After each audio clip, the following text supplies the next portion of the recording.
ازيكم؟ نهاركم طيب وسعيد. الهلال حقق المطلوب في الجولة الأولى من الشامبيونز ليج الأفريقي. قدر الهلال يخطف 3 نقاط مهمة لازم تفوز على أرضك في أول مباريات، خصوصا على فريق صعب زي مولودية الجزائر مع المدرب رولان مكوينة. خلونا نتعرف على ال3 أهداف جات كيف. هدفين الهلال وهدف مولودية الجزائر اللي جاء بسبب المدافع كرشوم. حتى الهدف اللي جابه مولود الجزائر كان عبارة عن هدف عكسي سجل الهلال على نفسه. فخلونا نتعرف على ال3 أهداف: هدف روفا والهدف العكسي وهدف الغربال. بداية بالهدف الأول، دائما مولودية ذكرت في واحدة من الفيديوهات عندهم مشكلة انه في التنظيم. عندما يلعب الكرة الطويلة التنظيم الدفاع عندهم ما بكون بشكل كافي. شوف العشوائية هنا في المولودية، شوف المساحة، يعني في الجهة اليسار كأنه ما في ظهير يمين عند المولودية. فدي واحدة من النقاط اللي أنا ذكرتها سابقا، إن المولودية لما يطلعوا كورة يكونوا غالبية الدفاع بس اللي قاعدين.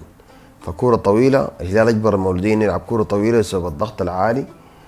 كورة طويلة، صراعات على الكورة الثانية في وسط الملعب، كورة بتجي للتارجت مان. صندي لاعب مميز جدا، تارجت مان محترم، بيعرف يحضر بشكل كويس، بيلعب للاعب اللي صنع المساحة بهناك في الجهة اليسار، لأنه أصلا بوقرة ما كان حاضر، كان عامل زيادة عددية في وسط الملعب، بعد ذاك ميل على الجهة اليمين. فما كانوا متوقعين إن الكورة ترتد عليهم هجوميا. الزيادة العددية المميز جدا من عبد الرؤوف في ظهر العربي السابتي، في الجانب الأعمى للعربي السابتي، وتحويل الكرة من الجهة من الرجل اليسار للرجل اليمين لجان كلوت، ولعبها بالقدم اليمين انسايد للداخل، وتحرك عبد الرؤوف في المساحة يعني بين عبد اللاوي قلب الدفاع وبين العربي السابتي، مشى وهاجم بالمساحة وسجل من لمسة واحدة.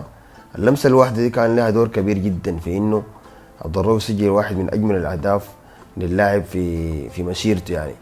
فصراحة المهاجمة من المساحة من عبد الرؤوف كانت يعني عمل عظيم جدا من روفا.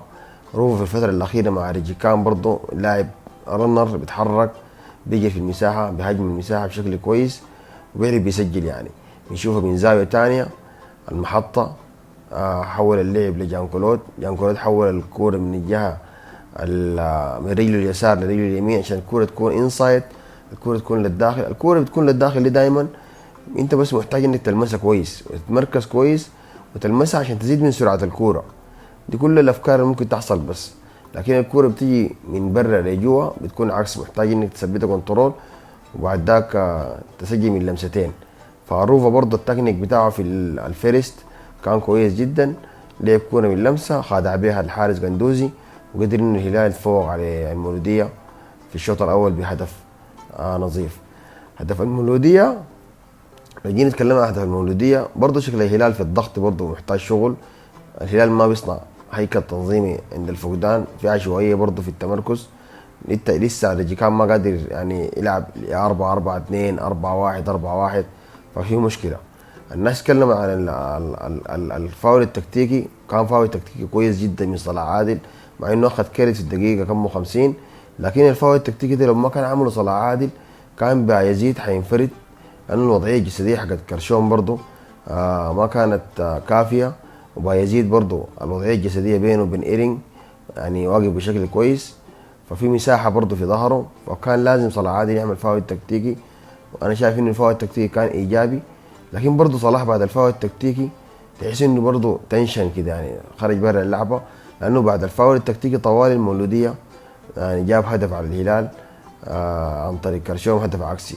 ليه بقول لكم كده؟ لانه صلاح عادل بدا ذهنيا بقى بعيد بعد الفاول التكتيكي كانه اثر عليه. هنا برضه في مساحه، جان كلوت متراجع مع الظهير، هناك برضه الأوزولو شايل الجناح الخاشف عن صف المساحات للمولوديه. صلاح عادل واقف مع اللاعب وفي مساحه، واللاعب واقف في الوضعيه الجسديه، وشوف الوضعيه الجسديه حق صلاح عادل، واللاعب متحرك وصلاح عادل لسه واقف في مكانه. فدي برضه ده التاثير بتاع الكرت الاصفر والفاول التكتيكي. انا كنت متوقع انه صلاح عادل بعد الحركه دي برضه يكون يعني اكثر حضور ذهنيا، والشوط الثاني يا دوب بدا يعني. فهنا برضه نشوف الضغط متاخر، بقت لعبه مركبه، في رجل ثالث. الرجل الثالث هو اللاعب اللي واقف مع صلاح عادل كان من البدايه، صلاح عادل تركه، بقت في مساحه، اتلعبت لعبه مركبه 1 2 3. السري كان الرجل الثالث سيرمان، اللاعب اللي كان مع صلاح عادل، والضغط اصلا كان متاخر من لوزولو فما قدر يحصل اللاعب. جام كوريد واقف مع اللاعب البرة فما بقى عارف لا يشيل برا ولا يشيل جوا. بنحاول في النهايه يتحرك بشكل كويس، استفاد من اللعبه الثانيه وهو اصبح الرجل الثالث، عمل عرضيه، وعرضيه الكوره دقت في كرشون وغلطت الحارس البوركيني فريد. الهدف الثالث للهلال كوره من ايرينج في الممر الخارجي اليمين لواحد من افضل الاظهره في الهلال، ستيفن إيبويلا. احمد سالم بيلعب في انصاف المساحات قريب. الغربال لاعب ذكي جدا في التمركز. شوف الغربال واقف في الجانب الاعمى للعربي السابتي. العربي السابتي هو ما محور دفاعي، كان مجبور انه يلعب الخانه دي لانه كان في غياب للخماس وغياب لمحمد زكرانه. فالعربي السابتي برضه دي ما خانته. استهداف الغربال برضه للمنطقه بتاعت الزون 14، 2-1 على احمد سالم. في لاعب هناك برضه جاري عامل اوفرلاب اللي هو ستيفن إيبويلا، لاعب مميز جدا في الزياده العدديه، وممكن يكون اضافه هجوميه للهلال مستقبلا زي ما كان اضافه هجوميه للهلال في الفتره السابقه مع فلوران بينج لما اشتغل فلوران على الجهه اليمين وكلف انه يكون ستيفن إيبويلا هو الاضافه في الجهه اليمين ويعمل زياده عدديه. غربال تمركز ايجابي، صنداي برضه ساحب معاه قلب الدفاع اللي جوا. الايرلي كروس ربعة الراس برضه من ستيفن إيبويلا للغربال في مساحه كويسه، في راحه. اللمسه الواحده طوالي من الغربال خلت انه الهلال يسجل هدف غالي جدا في الجوله الاولى من دوري الابطال صراحه.